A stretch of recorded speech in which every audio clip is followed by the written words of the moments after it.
What's up, y'all? Welcome back to Roundball Stew. I'm Dan Titus, joined with NBC Sports EDGE, fantasy basketball analyst and aficionado, Raphielle Johnson. We're back. It's week 16. Man, Raph, we're just talking about it. We're fastly approaching the playoffs here. I think most the default leagues, the playoffs are March 6th, so that's week 20. Yeah. So we're getting pretty close to the end here. But yeah, we got some a lot of stuff to talk about. It's been a productive week in the association, so we'll run through some notable news, some injuries. Got to get to the trade rumors because the trade deadline is fast approaching. Also on next Thursday, and then we'll get into our waiver pickups and some buys and sells. So let's kick it off, man. Luka Doncic kicked off the week, 53 points, 8 rebounds, 5 dimes, 2 steals. Man, is this the 19th, 18th, 15-point game we've had this season? I was looking at it from last year, man. It's just crazy how much we've already reached all of the marks in 50 and 40-point games at this point in the season. And we're only 60% of the way through. So, yeah, what are your thoughts on Luka and just the scoring surge, man, continues? Luka's Luka. You know, he's gonna have nights like this. There was a back and forth between he and Pistons assistant Jerome Allen. Yeah. It's one of those things where he's going to get his. You kind of just need to let sleeping dogs lie. And the funny thing about the 53 points is that Jerome, obviously great point guard, University of Pennsylvania, played alongside Matt Maloney. He wore number 53 shouts to Matt Maloney. Yeah, that was a great backcourt. It was. And he wore number 53 in college. I don't think Luka knew that, but it's just kind of a funny coincidence that he got 53 points in that win the other night. That's hilarious. And shouts, you're only going to get on Roundball Stew talking about Matt Maloney. That is a throwback. But might as well stay in Philly. Same night, Joel Embiid versus Nikola Jokić. Embiid absolutely dominated and destroyed Jokić. 47 points, 18 rebounds, 5 assists, 5 stocks. Question to you is, looking at BetMGM, the latest odds for MVP, we got Embiid at plus 210 or 260, plus 260, and then you have Jokić at plus 110. Do you think that Joel Embiid is kind of closing the gap here on MVP after that performance? I think he can. You know, we've seen to follow these MVP races throughout the years. It seems like there's a section of voters who are always looking for a storyline or a narrative to kind of attach their vote to. So I think a performance like this could be the start of that. Obviously, they have to play again in Denver. So for all we know, the tables could turn in that meeting. But I think what helps Embiid more is the fact that Philadelphia's kind of moved up the pecking order in the East. You know, we've seen Boston struggle a bit recently. Milwaukee's just getting back to full strength. Brooklyn's had its moments as well, but Philadelphia's kind of chugging along there. And as they continue to improve, if they can move into that one spot, I think that would be what would have a greater impact on the MVP voting than one game. Yeah, I agree. I think it's all about the standings. And right now, with Denver still cruising in the first place in the West, Embiid is going to have to get to that, first place conversation if the Sixers can get there. But Joe Mazzulla, shout to him. Boston Celtics being named the Rising Stars coach. He's an all-star coach. Yes, Team Giannis. Yes, Team Giannis. Good correction there. I don't want to diminish my man's success here. Yeah. But yeah, LeBron, he's 89 points away from breaking Kareem Abdul-Jabbar's scoring record. He's got on his schedule the next 3 games. It's looking like the Pelicans, the Thunder, and then Milwaukee February 9th at home. What game do you think that he's going to break the record? I'm going to say Oklahoma City. They got a game in Indiana on Thursday. Right. Then they go to New Orleans, I believe. So I think what he's been doing offensively, that Oklahoma City game seems to be the one. If it gets to Milwaukee, I'd be a bit surprised. I think he'd have to average, based on the stats that TNT showed last night, a little under 18 points per game. Yeah, that's pretty much he's going to get that over. No one's offering LeBron at 18 points. We've been watching LeBron James for how long? He ain't averaging 18, So I'm going to say that Oklahoma City game is when he's going to do it. Okay. Yeah, I think there would be some I think it would be a pretty cool narrative if he made it to February 9th. I don't know, maybe he sits out against the Thunder and decides to do it in just the fact that Kareem played for the Bucks at one point as Lou Alcindor. Yeah, but either way, this record is going to get broken. And quietly, I don't think it was very well advertised, but LeBron just passed Steve Nash for 4th all time in the assist list. So LeBron just continues to climb, man. Definitely one of the GOATs. Yeah. See what else is going on. So the Wizards, they have some issues. We're recording this on Wednesday, obviously live on Twitch at 1, but it seems like the Detroit-Washington game for Wednesday night is going to be canceled. There's rumors that maybe the Pelicans could be impacted because they play against the Dallas Mavericks. There's been some trouble in Dallas-Fort Worth, so, Pistons can't get out to go play against Washington. But Washington, 6 straight wins. Is Deni Avdija the pickup of the week, though, and potentially a hold for the rest of the season? I'd say yes on both accounts. He benefited from Kristaps Porzingis being out, and then you combine that with the Rui Hachimura trade. That kind of expanded his role and his playing time. Porzingis comes back the other night in Dallas, no Daniel Gafford because of illness. That kind of protected Avdija. But I think the long-term impact of that Hachimura trade is what's going to protect him. So I think he's someone that if you pick him up now, you may want to hold on to him for a bit just to see where that thing goes. Definitely. There's no reason to not continue to ride this wave. Even though he's coming off the bench, he's seen nearly 30 minutes. I think Deni is definitely a person, averaging a double-double practically since Rui's been out or Rui's been traded. This is a guy you're going to want to roster right now. I mean, he dropped 25 points last night in 33 minutes with 9 boards. And he gives you the steals, too. So I think that's an underrated thing about Deni is that he also plays defense pretty well. So totally agree with that. Talking about rankings, couple surprises. Kyrie finished week 16 as the number 1 overall. Actually, he's been number 1 overall for the past 2 weeks. But right behind him is Kawhi Leonard. And the Clippers have been moving up the standings, winning 6 of their last 7 games. They're now 4th in the West, partially because the Pelicans lost 9 straight. So there's been some active flip-flopping around this Western division here. But, give me your thoughts on Kawhi, man. And what were you doing earlier in the season? And is this much of what you expected for him now to be kind of locked in and doing what fantasy managers expected? Yeah, so I think the biggest concern was the availability aspect, so he's played really good basketball when he's been able to string together some games, and they're coming into a really good portion of their schedule. I think they go over a month without any back-to-backs here. There could still be that occasional injury management night. Sure. But I think you're in a much better spot if you have Kawhi Leonard rostered now than, say, early December, just because of the schedule and the workload that he'll probably have to take on. Yeah, totally agree. And it seems like the Clippers are trying to be buyers at the deadline. It's been reported that he and Paul George are really wanting to get a point guard there. Yeah. Seen some rumors floating around with Kyle Lowry, Fred VanVleet. Don't know what the Clippers are going to do, but it's clear that the John Wall, Reggie Jackson split time thing isn't really working too well. Yeah. Marcus Morris has been missing time with a rib injury. This team's kind of old. So I think they do need to get, I don't know, either they need to build out more of that depth. Norman Powell's been playing outstanding. What are you doing with him, actually?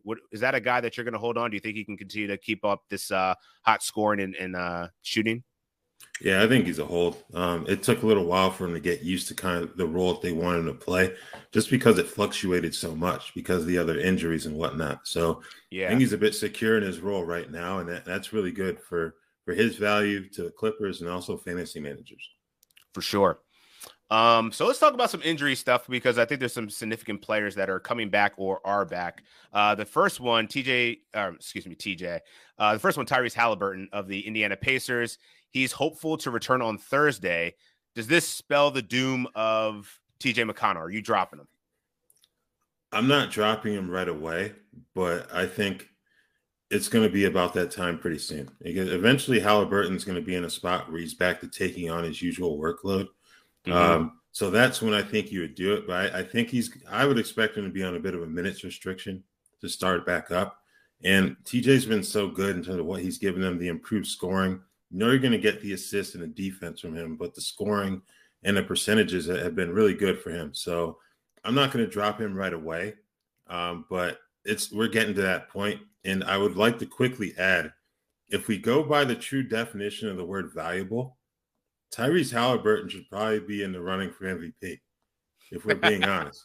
Like, I know he's not going to be in there because of the superstars that we discussed prior to this, but that team's been really bad without him. Even though we've seen some flashes, the record speaks for itself without Tyrese on the floor. The Pacers are 2-10 without Tyrese Halliburton this season. So that is a fair case, you know? Like, I think that's, man, it's just crazy the way that they've slid without Tyrese, but he's one of the best point guards in the NBA. That much is true. And we know that. Fantasy, I feel like the fantasy community knew it before, like the Hoopers knew it. I don't know. Mm-hmm. But just got an alert. Devin Booker is looking to return on Friday.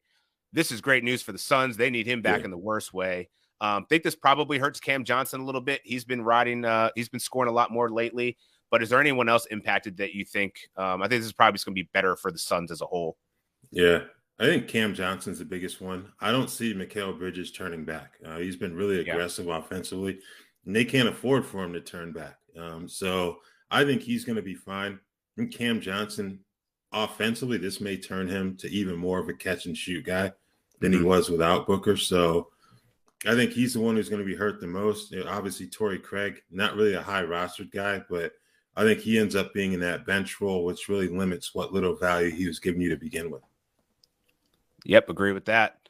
Zion Williamson, he looks like he's returned to running. He's going to be reevaluated next week, but the Pelicans are expected to be cautious, as they say, with his return. The Pelicans need him back, but I think it's good news for fantasy managers that you're getting him back, hopefully within the next couple of weeks here. But these soft tissue issues always seem to kind of belabor these players for extended period of time. So hopefully Zion's good, but that's good to hear. And then also KD, I think this news came out last week. We forgot to mention it, but KD is supposed to be coming back by the All-Star break, and he hopes to play in the All-Star game. So what do you think that does from a fantasy perspective? Royce O'Neal. What do you think that does? I think Royce will be fine just because of how productive he was fantasy-wise before the injury. So I think he'll be okay. If anything, you may be looking at someone like a Seth Curry or a Joe Harris taking a hit. They've benefited from Ben Simmons being out as well recently. But I think those are the two guys that I think would take the biggest hit fantasy-wise. Yeah, and the Minnesota Timberwolves are getting back Karl-Anthony Towns at some point. Still not too much clarity there, but he is reportedly making progress, but there's no timetable for his return. They're going to make sure that he's fully healthy. Does that give Kyle Anderson some more staying power here? You're not dropping him preemptively. Yeah, you can't drop him.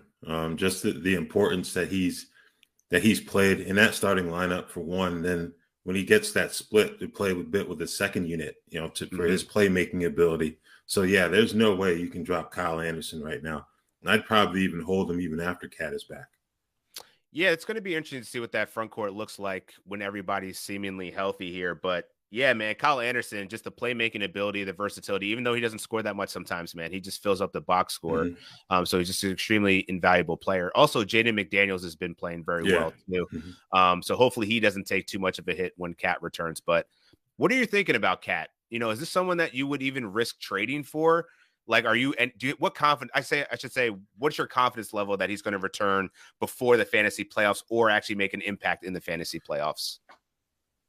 I honestly don't have much confidence, to be honest with you. I just said honest twice in the same sentence. Sorry about that. But yeah, I don't have much confidence because it was initially reported that it was a grade 2 strain of the calf, but it actually wasn't. It was a bit more severe than that, based on what Cat said himself. I think it was a grade 3. So you add that in to the fact that this team's kind of floundering right now.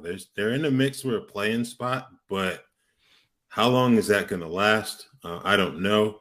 I think you're going to try to fight for that, but I don't really see much of a way up for them. You finished 9th or 10th.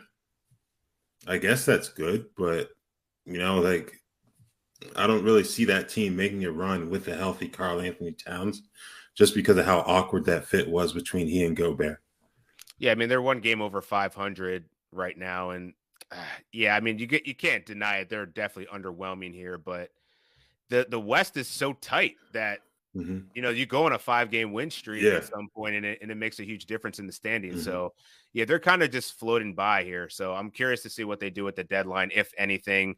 There are rumors that Bones Hyland is drawing some interest from Tim Connolly there, has been a big fan. So curious to see what that looks like, if they're even suitors. I don't even know where he would fit, but they have lost Jordan McLaughlin for most of the year, and he's actually been a pretty impactful player on their second unit. So go to Orlando real quick. Want to know your concerns about Wendell Carter Jr. It seems like his plantar fascia injury has reappeared. This is what kept him out previously in this season. Are you concerned about him, and are you picking up Mo Wagner as a result? Yeah, surprisingly, this gives Mo Wagner a little staying power here. Like you mentioned, this is a previous injury that's kind of flared back up for Wendell. They have the bodies in the front court to kind of make up for that. I think that would be my one concern. Is this going to be a case of Wagner being consistently in a rotation, or are we looking at kind of like a hot hand situation where between Mo Bamba, and even Bull, whoever's playing well at that time may get the majority of those minutes? I think that would be my one concern. But given how well Wagner has played recently, I guess you can hop on that bandwagon for the time being. Yeah, I think it's worth it. 2 straight 20-point performances, gives you the rebounds. Inconsistent, but he'll get you there if you can get the minutes. But I think more confidently, I feel like Mo Bamba and probably Mo Bamba is the one that's on the trade block right now. Yeah. Also, Gary Harris and Terrence Ross. So there could be some kind of package that Orlando's looking for. There's also rumors that they could be actually wanting to be buyers at the market rather than just sellers, being that they're actually pretty close into the play-in tournament right now. So they're not dead in the water yet. So I don't know, maybe they go on a little run here, but they have so much depth on that team.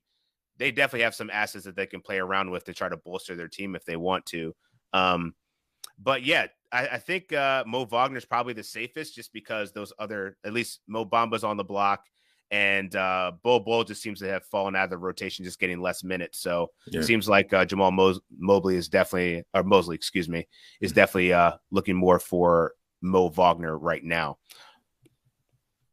So yeah, let me know where do you go to get your injury news, and how can I stay up to date on that?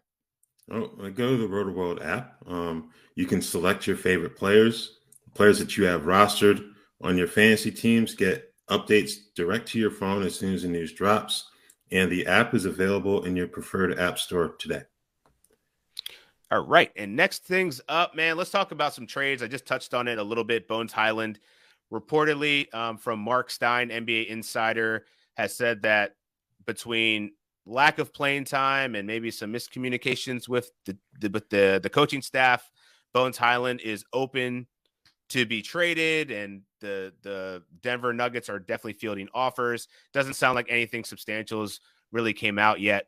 Just seems like they've been lowballed. But what are you giving the prospects of Bones Hyland being moved? And just before you answer that, context, he's still on a rookie deal, so he still looks pretty attractive. Still have 2 years left on that.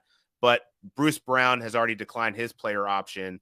Yeah. So they have to, if they want to keep him around, they have to find money. And I don't know that all this money can work when you have essentially 2 backup point guards. So yeah, what are your thoughts on Bones Hyland getting moved? I think it needs to happen. It's clear that he and Michael Malone don't always mesh. I think the Nuggets would like to see a bit more from Bones defensively than what he's shown. And the offense can be a bit inconsistent in terms of shot selection and production. So yeah, he only played 5 minutes against the Pelicans on Tuesday night. And I think that's a telltale sign that he's on the outs there. Whether or not they move him, we'll see. But I think if they can get someone who can, I think the main thing is going to be freeing up money for Bruce Brown. It's quite obvious they really like him. He's going to be expensive in free agency this summer. So freeing up that money for a team that hasn't been one to really willingly go into the tax, I think that's going to be an objective for them. We've also seen Christian Braun kind of emergent here recently as well. Yeah. He gives them that defense and athleticism that they need on the wing. So I think Bones, if you have him rostered, you're either dropping him or you're hoping that he gets moved. Yeah. Yeah. I agree. Agree. There's supposedly the Denver Nuggets are looking for a defensive wing who isn't in this market. So that's the number one thing that all teams need right now. Mm-hmm. But you're right. I think it's crazy, actually. Bones is getting almost a 29% usage rate off the bench. So imagine him with like 30 minutes. I mean, that's fantasy. That's what you want to see in fantasy. But yeah, we'll see what the potential suitors are looking like. But I think you're right. That 5 minutes last night was certainly an indication that he's probably going to be moved, or the Nuggets are definitely going a different direction. Great news for Bruce Brown. He's getting 27% of his minutes, according to Basketball Reference, at point guard.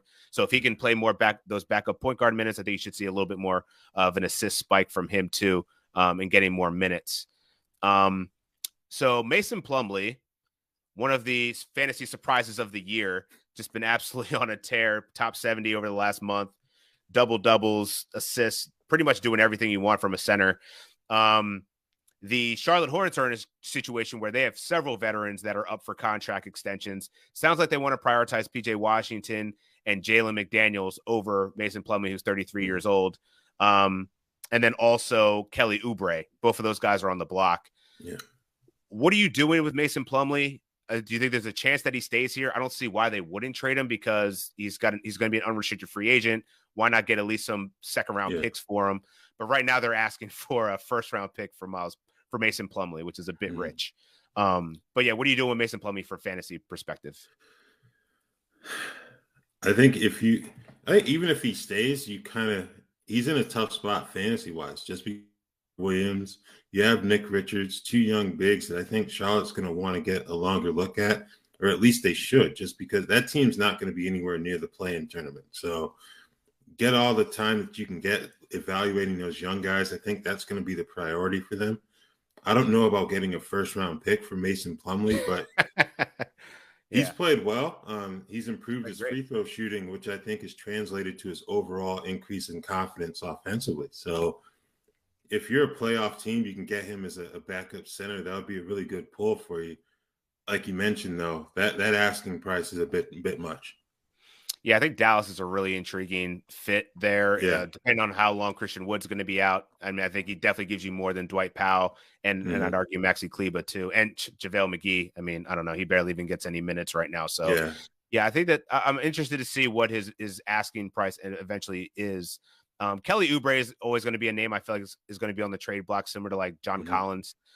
He's just one of those guys that, he can give you instant offense off the bench. But his price tag also might be a little bit high, just considering that he's coming off a wrist injury. Yeah. Don't really know the status of that. So curious to see what happens there. What's the latest on Jay Crowder? Do you think that, a deal's got to get done at some point. It sounds like the Milwaukee Bucks have the most competitive offer right now. Suns aren't really interested in Jordan Nwora and some second round picks, but feel like Grayson Allen's probably going to pop into that trade consideration. But what are your thoughts on Crowder? Yes, it was reported earlier in the week that they'd allowed him the opportunity to speak with the Bucks, kind of try to figure some things out there. Milwaukee's kind of got a surplus of wings, especially once Chris Middleton's able to take on his expected workload. So I'm assuming Milwaukee ends up being the destination. How we get there, I don't know. I don't know, but it feels like Miami's not going to happen. That was another rumored destination earlier in the year. I think that's a great fit just off of play style but I don't know where they're at with that. So your guess is as good as mine. Yeah. John Collins seems like he's still on the block. There hasn't been. It sounds like New Orleans has made some offers. I don't really know where he's going to go or if he's going to go. I mean, this is the fourth season that he's been on the trade block. The Atlanta Hawks, Trae Young's been in and out of the lineup. DeJounte Murray's been going off, doing his thing. I think Bogdanovich has definitely cooled off after a hot start. So I don't know. Do you think that the Atlanta Hawks need a change here? Do you think moving John Collins is the move? And if they end up actually doing it, who does that benefit? I think they do need to make this move. Like you said, he's been mentioned in trade rumors for how long now? At a certain point, you just have to move on. And also, they're going with that guard dominant attack where he can go long stretches without touching the basketball. Great in point, a spot where he can make something happen. So I think if you have Collins rostered, you're really hoping that the Hawks finally move him at the trade deadline. In terms of who it benefits, maybe a Jalen Johnson. I don't think you're going to rush out to add Jalen Johnson. Yeah, Or maybe deep leagues, maybe. Yeah. Or maybe they try to play Onyeka Okongwu next to Clint Capella. I don't think I would do it personally, but that might be their best bet without John Collins. Or you just go small. Bogdan Bogdanović would be a beneficiary. Maybe even AJ Griffin. We've seen him have some good moments when someone's been out. So, yeah, I think if anything, we're just hoping that John Collins finally gets traded. Yeah. And the Bulls, Alex Caruso's been a hot name flying around NBA circles. And I just read that Lonzo Ball seems to still be experiencing pain in his knee. I think does that kind of change the Bulls' perspective on wanting to trade him? Because there's a very distinct chance that Lonzo Ball does not come back this season. Yeah, I think it does. You're not going to get the distribution ability that Lonzo has, obviously. But if you move Alex Caruso, in addition to not getting Lonzo back, their perimeter defense will be in shambles. So I think you kind of have to hold on to Caruso for that reason if they're going to try to make a run for a play-in or a playoff spot. And when you have the top three that the Bulls have, I have a hard time believing that they would make a move that would kind of actively sabotage those efforts. Yeah, I agree with that. And it's also a pretty nice asking price, man. Caruso's really driven up his stock and certainly a player that I think a lot of playoff contending teams would want to bolster their defense and perimeter on-ball defense. Any other trade rumors that you're hearing or anything else you want to talk about in terms of fantasy and the trade, what the trade deadline implications of what that could be? I think Portland. Recently heard reports about Yusuf Nurkic and Josh Hart, the latter going to be a free agent this summer. Yeah.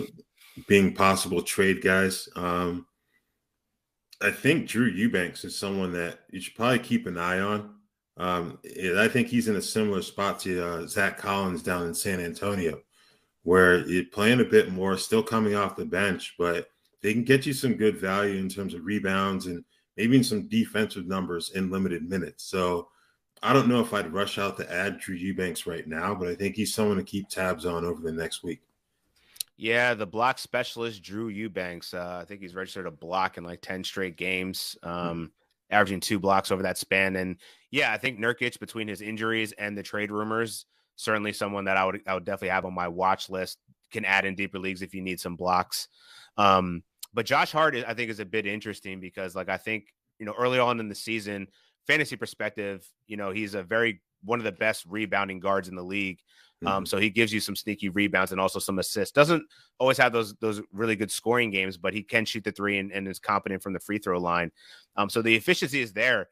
It just kind of sucks. Like, I don't the Portland Trailblazers, like I feel like they have a roster there.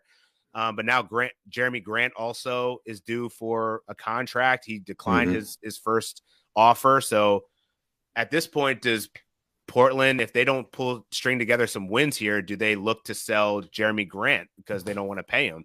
I think there's some really interesting decisions that the Portland Trailblazers have to make here. Yeah, I think they like Grant. He waits till the summer. He could possibly get that 5th year from Portland in an extension, which you can't do during the season. So maybe that has something to do with it. But yeah, that wing position, it's kind of hard to figure out in terms of fantasy if they move either him or Hart. We've seen Nasir Little, Shaden Sharp, Gary Payton II all get minutes, but none of them really stood out fantasy-wise. Right. Yeah, agreed. And Lillard just continues to torch, one of the best right now, riding an extreme heater.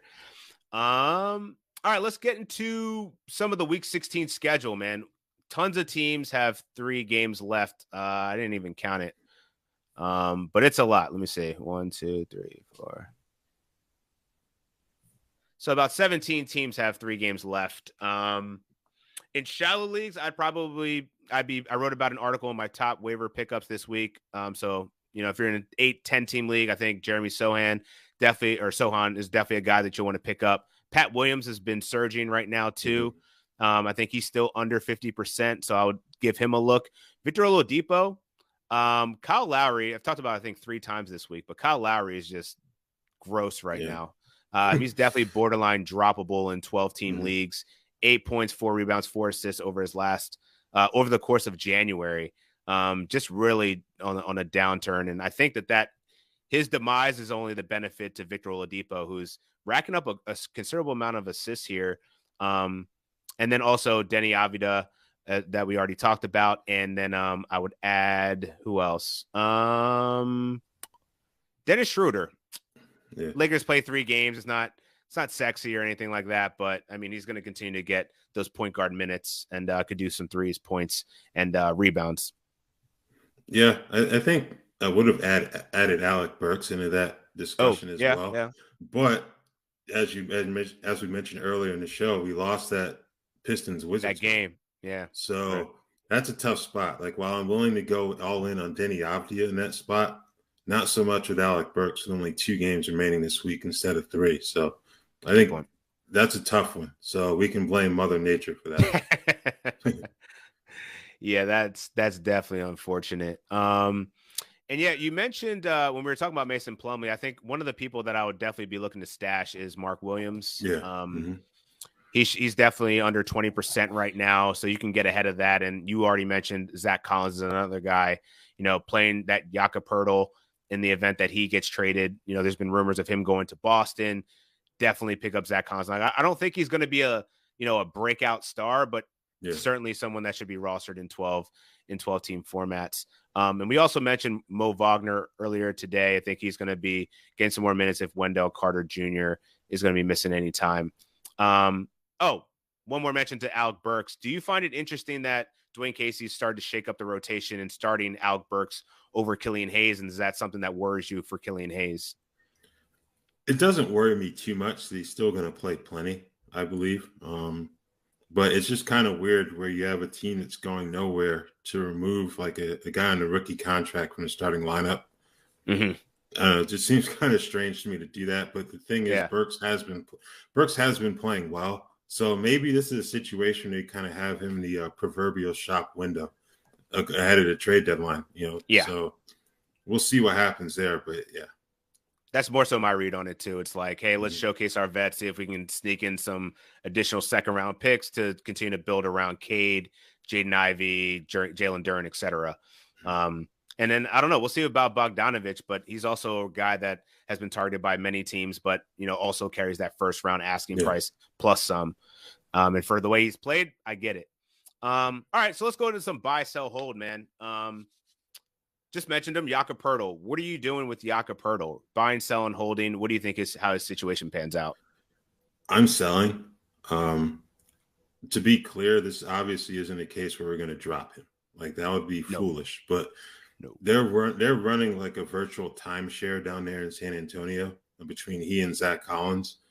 And it's quite clear they're trying to keep him fresh for the trade deadline. And make sure he's healthy in case the right deal comes up. What happens after that, if he's still in San Antonio, remains to be seen. But yeah, I'm out on Jakob Poeltl at this point. Yeah, I agree with you, man. I think if he goes to Boston, that's just going to be a ridiculous front court. But yeah, we'll see how these trade deadline shapes out. Bojan Bogdanović, what are you doing with him? Are you concerned that he might get traded and what that could do to impact his fantasy value? Yeah, I'm concerned just because he's been a good fantasy player, but he doesn't give you those stats outside of like the points, rebounds, and triples. Yeah. So I think that would be my concern if he has moved somewhere else. Because we're talking about a hit of like 4 or 5 points per game. That could be bigger for him than it would be some other wings on the fantasy market. Yeah, I think that's fair. Let's see who else here. What about Rui Hachimura? What are you doing with Rui? I think he's a hesitant buy. And the reason why I say that is that he went for 19-9 last night against the Knicks, but he didn't give you any other defensive stats. No assists either. That would be my concern because when you're playing alongside LeBron and Anthony Davis, you kind of have to do some of those other things in order to provide proper fantasy value. So I'm buying just because of the opportunity that represents. But my concern is that he won't get you the steals and the blocks that you're kind of hoping for from someone who's a supplementary player in that rotation. Yeah, I would say I'm okay with Rui. I think I'm encouraged by, him playing 40 minutes. Obviously, they went into overtime, but, almost had 20 and 10. Yeah. And then the game before that, he had 16 and 4. So certainly a points and rebounds guy that hopefully will improve his efficiency now that he's having to do a little bit less playing around such stars like LeBron and AD and Westbrook. But yeah, I'd say I'd hold him. If you have him, I would stand pat with it. I think I'd rather have him than Thomas Bryant, but that's also going to be an interesting wrinkle once he starts getting more back into the lineup there, because he had a great game 2 games ago.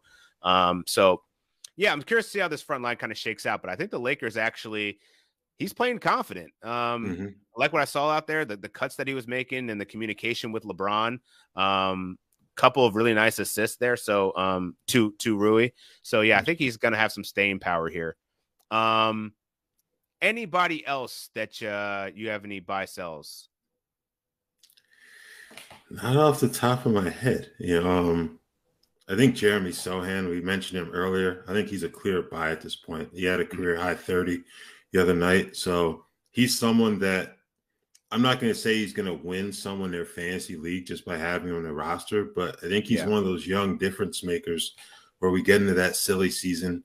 He's not going to be at risk for losing minutes like some other rookies may be. Yep. What about Karis LeVert now that Donovan Mitchell's back? What are you thinking there? Buy, sell, selling. Sell. We're selling. I was selling even. I think I was a bit concerned by how he played during Mitchell's most recent stint on the sideline. The scoring wasn't there from an efficiency standpoint. And when you have those opportunities, that's really harmful to a player's fantasy value. So going on him, but I will give you Tari Eason as a fantasy buy. I really like what he could do down the stretch, especially if they finally move Eric Gordon. Yeah, and that should have added that to the injury report. Kevin Porter Jr.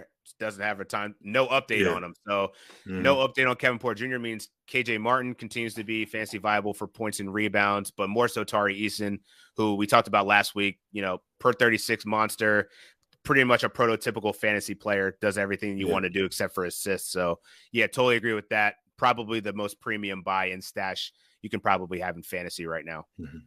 Agreed. All right, that'll do it for Roundball Stew. Make sure you check back Wednesday, 1 p.m. Eastern on Twitch. You'll have me, you'll have Raph, and make sure you send us some questions from Twitter or Twitch. We'd be happy to answer them as we are approaching the fantasy basketball playoffs. So we'll see you next week. Take care. Peace. Thank you.